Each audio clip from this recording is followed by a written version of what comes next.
નમસ્કાર, આપ જોઈ રહ્યા છો સ્પાર્ક ટુડે ન્યૂઝ। માંગરોળ તાલુકા વણકર સમાજ દ્વારા 8મો સમૂહ લગ્નોત્સવનું ભવ્ય અને સફળ આયોજન કરવામાં આવ્યું। આ શુભ માંગલિક પ્રસંગે પ્રભુતામાં પગલાં પાડનાર 25 નવ દંપતીઓને શુભેચ્છાઓ પાઠવવા માંગરોળ અને કેશોદના ધારાસભ્ય, જિલ્લા ભાજપ પ્રમુખ, નગરપાલિકા પ્રમુખ સહિત અનેક રાજકીય સામાજિક અગ્રણીઓ તેમજ મોટી સંખ્યામાં વણકર સમાજના આગેવાનો વડીલો ઉપસ્થિત રહ્યા હતા।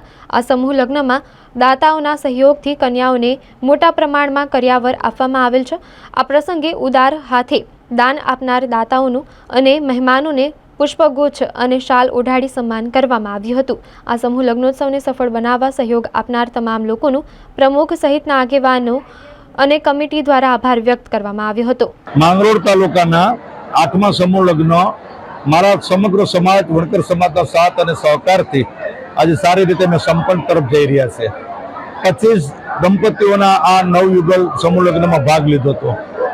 અમે આમાં ફક્ત ને ફક્ત માંગરોળ તાલુકા સિવાય વણકર સમાજ સિવાય કોઈનો ફાળો ફંડ લેતા નથી। આજે જે કદાચ કોઈ ચાંદલા રૂપમાં આપતા હોય તો ચાંદલો સ્વીકારીએ છીએ।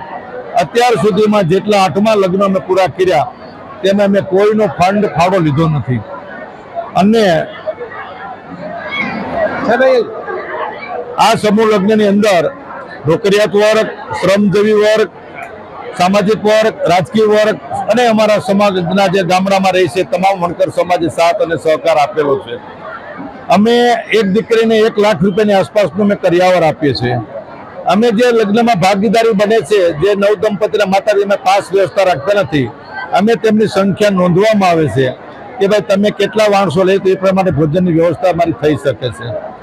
અમારા લગ્ન માંગરોળ તાલુકાના ક્રાઇટેરિયામાં એ રીતે રાખીએ કે આ દીકરી કે દીકરો અમારા માંગરોળ તાલુકાનો હોવો જોઈએ।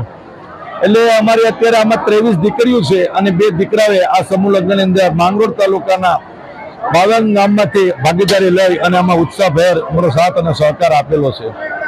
આ લગ્ન દર વર્ષે કરીએ છીએ। તે લગ્નમાં મારા માંગરોળ તાલુકાના સમાજની સમિતિ, સમૂહ લગ્નની સમિતિ, અમારું જે માંગરોળ તાલુકાનું ટ્રસ્ટ એટલે તેમના તમામ ટ્રસ્ટીઓ, તમામ કર્મચારી વર્ગ, શ્રમજીવી વર્ગ અને સમાજના તમામ આગેવાનો ખૂબ સાથ અને સહકારથી આ લગ્નમાં હર વખતે સહકાર આપે છે। આ વાડી જેમણે અમને આપી છે તે મુસ્લિમ મૌલાના દાઉદભાઈ મૌલાનાની વાડી છે, ફકીરા સાહેબની। કારણ કે વરસાદ થવાને કારણે બારોબાર કોઈ વ્યવસ્થા નહોતી એટલે ઓળું મોટું આ વ્યવસ્થા અમને મળી છે આ સ્કૂલ, એમાં એનો અમે આભાર માનીએ છીએ। આજની તારીખે 2 ધારાસભ્ય, જિલ્લા ભાજપના પ્રમુખ, ડોક્ટરો, વકીલો અને કંઈક સામાજિક આગેવાનો પણ લગ્નમાં હાજરી આપી તેમનો પણ આ વખતે હું આભાર દર્શન કરું છું।